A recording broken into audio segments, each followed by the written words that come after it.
ஆண்டவராகிய இயேசு கிறிஸ்துவின் நாமத்தில் காலை வாழ்த்துக்கள். இன்றைய மன்னா, நான் வருமளவும் வாசிக்கிறதிலும் புத்தி சொல்லுகிறதிலும் உபதேசிக்கிறதிலும் ஜாக்கிரதையாயிரு. 1 தீமோத்தேயு 4ஆம் அதிகாரம் வசனம் 13.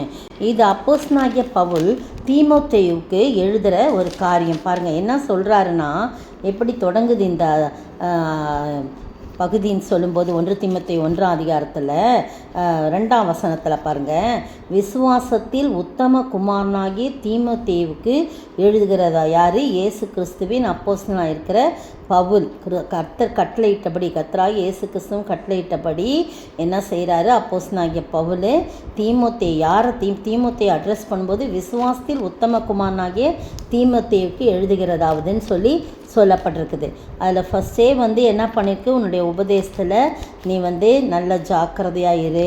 வேற்றுமையான உபதேசங்களெல்லாம் போதியாதபடிக்கு விசுவாசத்தினாலே விளங்கும் தெய்வீக பக்தி விருத்திக்கு ஏதுவாயிராமல் தர்க்கங்களுக்கு ஏதுவாயிருக்கிற கட்டுக்கதைகளையும் முடிவில்லாத வம்ச வரலாறையும் கவனியாதபடிக்கு நீ சிலருக்கு கட்டளையிடும் பொருட்டாக நீ என்ன செய், இப்படிலாம் நீ செய்யணும் அப்படின்னு அந்த இடத்துல சொல்லப்பட்டிருக்கிறத நம்ம பார்க்குறோம்.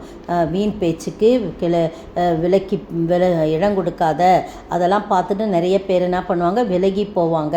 அதனால் உன்னுடைய போதனையில் நீ ரொம்ப ஜாக்கிரதையாக இருக்கணும் அப்படின்னு அதை சொல்கிறத நம்ம பார்க்குறோம். பாருங்கள், அந்த 4ஆம் அதிகாரத்தில் 13ஆம் வசனத்தில், நான் வருமளவும், நான் உங்ககிட்ட வருமளவும் வாசிக்கிறதிலும் புத்தி சொல்லுகிறதிலும் உபதேசிக்கிறதிலும் ஜாக்கிரதையாக இரு.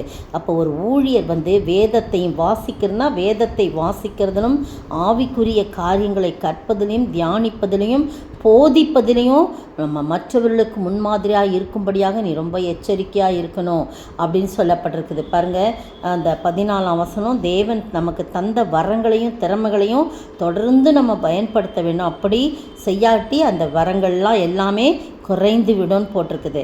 அப்புறம் பாருங்கள், 16ஆம் வசனத்தில், நீ அப்படி உன்னை குறித்தும் உன் உபதேசத்தை குறித்தும் எச்சரிக்கையாயிரு, அசதியாயிராதே, ஜாக்கிரதையாயிரு. இதெல்லாம் ஒரே மீனிங் உள்ள காரியம் தான். திரும்பவும் சொல்லப்பட்டிருக்கு. உன்னை குறித்தும் உபதேசத்தை குறித்தும் எச்சரிக்கையாயிரு, இவைகளின் நிலை கொண்டிரு. இப்படி செய்வாயானால் உன்னையும் உன் உபதேசத்தையும் கேட்பவர்களை ரட்சித்துக் கொள்வார். அநேகரை ரட்சிக்கும்படியாக நம்முடைய உபதேசம் காணப்பட வேண்டும். ஏனோ தானோ வென்று இருக்கக்கூடாது. எது வேணாலும் யார் வேணாலும் போதிச்சுக்கலாம். சாதாரணமாக வார்த்தைகள் இப்போ அரசியல் தலைவர்கள் எது வேணாலும் சொல்லலாம் இல்லையா? ஆனால் வேதத்தை போதிக்கிறவர்கள் சரியான முறையில் என்ன பண்ணோம்? போதிக்கணும். கூட்டியோ குறைத்தோ நம்ம சொல்லக்கூடாது, அர்த்தங்களை மாற்றக்கூடாது. அதனால் அப்போ தான் எல்லாரையும் என்ன பண்ண முடியும்? நம்ம ரட்சித்து கொள்ள முடியும், கேட்பவர்களை ரட்சித்து கொள்ள முடியும். ஒரு ஊழியரின் நோக்கம் தன்னையும் தன்னை கேட்பவர்களையும் பரலோகத்திற்கு தகுதிப்படுத்துவதாக இருக்கணும். இதுதான் முக்கியமான நோக்கமாக இருக்கணுமே தவிர அப்படி முக்கிய நோக்கம் இது இல்லாமல் ஏனோ தானுண்டா அவங்க ஊழியர் அல்ல என்று சொல்லப்படும். ஒவ்வொரு ஊழியர்களும் போதகத்தையும் நற்செய்தியும் அறிவிக்கிற ஒவ்வொரு ஊழியர்களும் தாங்கள் இந்த நோக்கத்துக்காக தான் நம்ம செயல்படுறோம்னு சிந்தித்து ஊக்கத்தோடு நம்ம என்ன பண்ணோம்? செயல்படணும். 4-5ஆம் வசனம் பாருங்கள், வேத வசனத்தினாலும் ஜபத்தினாலும் தகுதியான யாவையும் நான் அனுபவிக்கலாம், ஆனால் தவறான முறையில் என்ன பண்ணக்கூடாது? அனுபவிக்காமல் தேவனுக்கு பிரியமாக இருக்கும் வகையில் நம்ம அனுபவிக்கணும்னு போட்டிருக்குது. அப்புறம் 8ஆம் வசனம் பாருங்களேன், அதில் போட்டிருக்குது 4:8. 1 தீமோத்தேயு 4:8ஆம் வசனம் வாசிக்கிறேன் பாருங்கள். அதில் சரீர முயற்சி அற்ப பிரயோஜனம் உள்ளது, தேவ பக்தியானது இந்த ஜீவனுக்கும் இதற்கு பின்வரும் ஜீவனுக்கும் வாக்குத்தத்தம் உள்ளதாகையால் எல்லாவற்றிலும் பிரயோஜனம் உள்ளதுன்னு சொல்லப்படுது.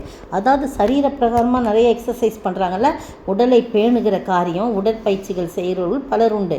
ஆனால் அதை விட முக்கியமான ஆவிக்குரிய பயிற்சி செய்வது தான் ரொம்ப அவசியம். அதுக்கு வேத தியானம், தனி ஜபம், ஊழியம், சபைக்கும் மற்றவர்களுக்கும் உதவி செய்தல், எல்லாவற்றுக்கும் ஆவிக்குரிய செயல்கள் தான் நமது பக்தி விருத்தியை நம்ம பேணுவதற்கு உதவக்கூடியதாக இருக்குது. சரீரத்துக்கு எக்ஸசைஸ் பண்ணுறோம், டயட் இருக்கும், அது சரீரத்துக்கு உடலை பேணுவதற்கு. ஆனால் ஆவியை ஆத்மாத்தை நம்ம பேணும்போது இதுதான் அந்த பக்திக்குரிய காரியமாக இருக்குது. ஆவிக்குரிய செயல்கள் தான் நம்முடைய தமது பக்தியை பேணுவதற்கு சமோன் போட்டிருக்கு. எனவே பிரியமானவர்களே, நீங்களும் நானும் எதெல்லாம் ஜாக்கிரதையாக இருக்கன்னு சொல்லி ஒவ்வொரு நாளும் நாம் தியானித்து வருகிறோம். இன்றைய நாளிலே நாம் போதிப்பதிலே, நாம் மற்றவர்களுக்கு வாசிப்பதிலே, மற்றவர்களுக்கு புத்தி சொல்கிறதிலே, உபதேசிக்கிறதிலே ஜாக்கிரதையாக இருக்க வேணும்.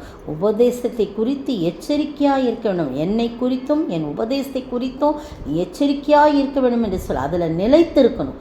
வெறும் போதிச்சிடலாம், ஆனால் நீங்களும் நானும் அநேக கண்கள் பார்த்து கொண்டிருக்கிறது, நம்மை அநேக கண்கள் பார்த்து கொண்டிருக்கிறது, நாம் அதில் நிலைத்திருக்கிறோமா, இல்லை வெறும் வாய்ப்பேச்சு வீண் பேச்சாக பேசிக்கிட்டே போகிறோமா அப்படின்றத எல்லாரும் பார்ப்பாங்க. எனவே பிரியமானுடைய வாக்கு, செய்கை, நடக்கை எல்லாவற்றிலும் நாம் முன்மாதிரியாக இருப்பதிலே எச்சரிக்கையாக இருக்கணும். அப்படிப்பட்ட ஆசீர்வாதத்தை நாம் பெற்று வாழ ஆண்டவர் தாமே கிருபை செய்வாராக. ஆமென்.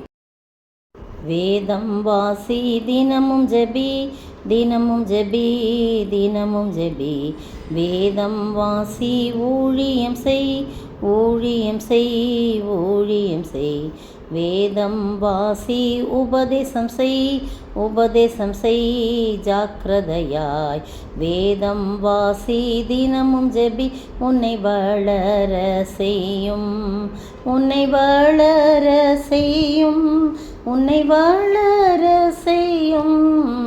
வேதம் வாசி, தினமும் ஜெபி, உன்னை வளர செய்யும். சோத்தரிக்கிற ஆண்டவரே, துதிக்கிற ராஜா, வேதம் வாசித்து ஜபம் செய்து ஊழியம் செய்து மற்றவர்களுக்கு உபதேசிக்க ஆண்டவரே, ஜாக்கிரதையாய் உபதேசிக்க ஆண்டவரே நீங்கள் உதவி செய்யுங்க. அதுதான் எங்களை வளர்க்கும் என்று சொல்லி நாங்கள் பார்க்கிறோம். அநேகரை பக்கமாய் திருப்பும் என்று சொல்லி பார்க்கிறோம். அப்படிப்பட்ட ஆசீர்வாதத்தை நாங்கள் மற்றவர்களுக்கு பகிர்ந்து கொடுக்க எங்களை நீர் ஆசீர்வதிக்க வேண்டும் என்று கர்த்தரும் மீட்பரும் ராஜாவாகிய இயேசு கிறிஸ்துவின் விலையேறப்பட்ட நாமத்தில் ஜெபிக்கிறேன் பிதாவே, ஆமேன். நேற்றைய பதில், இயேசு கிறிஸ்துவின் உருக்கமான அன்பினாலே உங்கள் எல்லார் மேலும் எவ்வளவோ வாஞ்சையாக இருக்கிறேன் என்பதற்கு தேவனே எனக்கு சாட்சி என்று அப்போஸ்தலனாகிய பவுல் கூறுகிறார். பிலிப்பியர் 1:8.